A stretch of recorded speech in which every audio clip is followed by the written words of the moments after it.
شهر رمضان الذي أنزل فيه القرآن شهر رمضان الذي اعوذ باللہ من الشیطان الرجیم بسم اللہ الرحمن الرحیم الحمد للہ والصلاة علی رسول اللہ وآلہ الطیبین الطاہرین المعصومین لا سیما بقیت اللہ فی الارضین روحی لہ الفدا ولعنۃ اللہ علی اعدائہم اجمعین اما بعد فقد قال اللہ سبحانہ وتعالی وَأَعِدْنَا إِلَىٰ إِبْرَاهِيمَ وَإِسْمَاعِيلَ أَن طَهِّرَ بَيْتِي لِلطَّائِفِينَ وَالْعَاكِفِينَ وَرُكَّعِ السُّجُودِ۔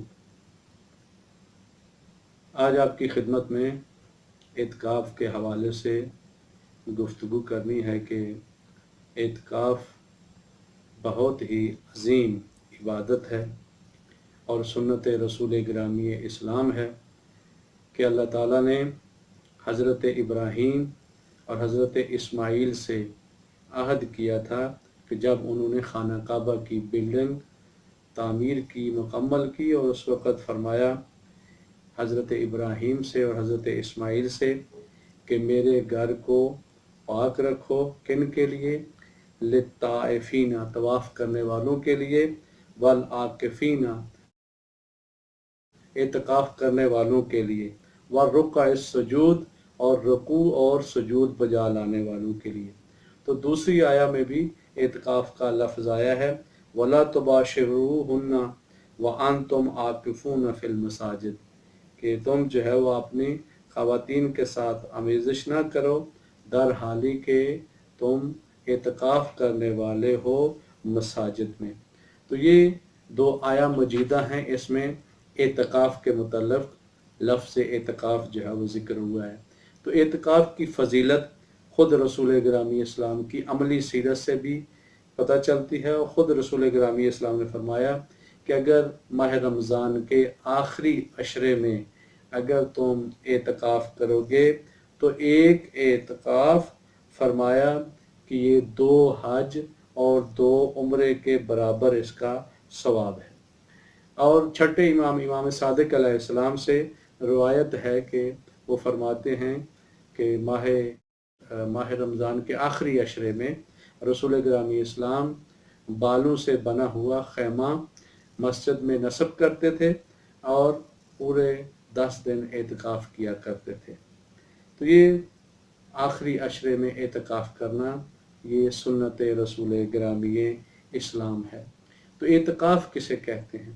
اعتکاف کا لفظی معنی ہے انسان کسی چیز کی طرف اپنا رخ کرے، اپنی توجہ کسی چیز کی طرف کرے، اسے جو ہے وہ لغت میں اعتکاف کہا جاتا ہے۔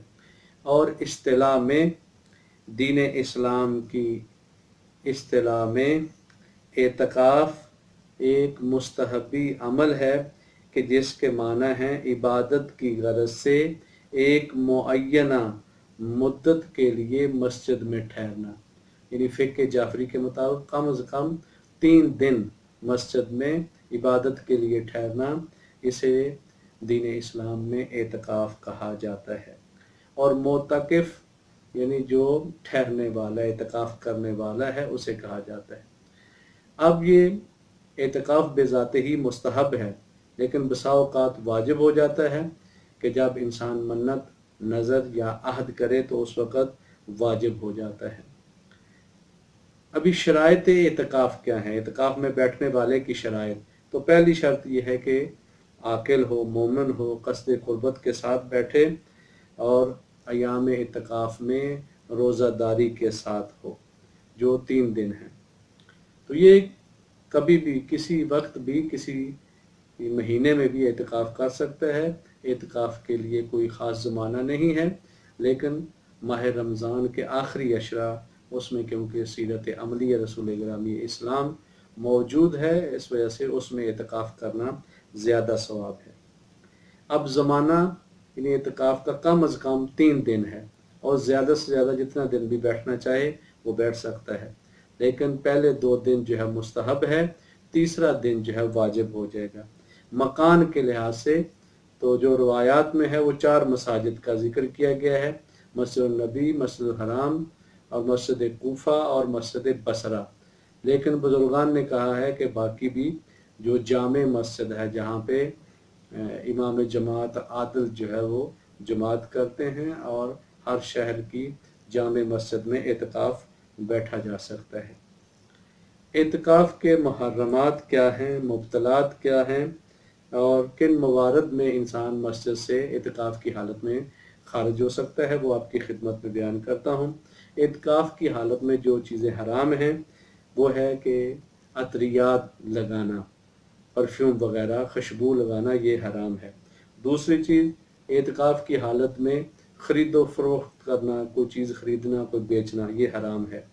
تیسری چیز، اعتکاف کی حالت میں بحث و جدل کرنا، یعنی مناظرہ کرنا، اس طریقے سے جو گفتگو کرنا، یہ اعتکاف کی حالت میں حرام ہے۔ چوتھی چیز یہ ہے کہ اگر بیوی اور شوہر دونوں بیٹھے ہوئے ہیں تو وہ جنسی عمل اور آمیزش کرنا یہ حرام ہے۔ کن چیزوں سے اعتکاف باطل ہو جاتا ہے؟ فرماتے ہیں کہ اگر روزے کو باطل کر لیں تو اعتکاف بھی باطل ہو جائے گا، اور جنسی آمیزش صحبن کرے اس سے بھی جو ہے وہ کیا ہو جائے گا، اعتکاف باطل ہو جاتا ہے۔ اور چند چیزیں ہیں کہ جن کے لیے انسان اعتکاف کی حالت میں باہر جا سکتا ہے، اس میں سے پہلے یہ ہے کہ گواہی دینے کے لیے، تشییع جنازہ کے لیے، اگر کوئی قریبی رشتہ دار اس دنیا سے چلا گیا ہے تو تشییع جنازہ کے لیے جا سکتا ہے۔ تیسری چیز یہ ہے کہ ہر وہ کام کہ جو ضروری سمجھا جاتا ہے، چاہے شرعی لحاظ سے یا عرفاً اسے ضروری سمجھا جاتا ہے، اس کے لیے اعتکاف کی حالت میں مسجد سے باہر جا سکتا ہے۔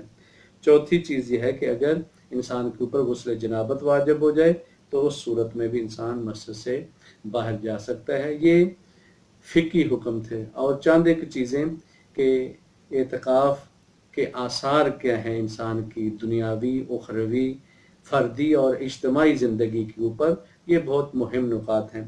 تو سب سے پہلے فرماتے ہیں کہ اخروی اثر اعتکاف کا وہ یہ ہے کہ جو آدمی بھی، یہ حدیث ہے ظاہر رسول گرامی اسلام کے، کہ من اعتکف ایمانا و احتسابا، جو شخص بھی اعتکاف کرتا ہے ایمان کے لیے، اپنا محاسبہ کرنے کے لیے، غفر لہ ما تقدم من ذنبہ، تو اس کے جو گزشتہ سارے کے سارے گناہ ہیں وہ بخش دیے جائیں گے۔ اور دنیاوی آثار یہ ہیں کہ انسان کا ارادہ قوی ہوتا ہے، اور انسان جو ہے وہ نیکی کی طرف بڑھتا ہے، اور گناہوں کا مقابلے کے لیے انسان کی روح، یہ اس میں تقویت آ جاتی ہے، قوت آ جاتی ہے۔ اور اجتماعی اس کا اثر کیا ہے دنیا میں؟ فرمایا کہ جب لوگ زیادہ اعتکاف بیٹھیں گے تو معاشرے سے جرم اور فساد جو ہے وہ ختم ہو جائے گا، اور مومنین کی آپس میں قربتیں بڑھیں گی، اور اخوت اسلامی کا جذبہ پیدا ہوگا۔ تو یہ اعتکاف جو ہے وہ معنویت کے لیے، روحانیت کے لیے ہے، اور تہذیب نفس اور تزکیہ کے لیے ہے، اور روح کو آلودگی سے پاک کرنے کے لیے ہے۔ تو یہ بہت ہی عظیم عبادت ہے۔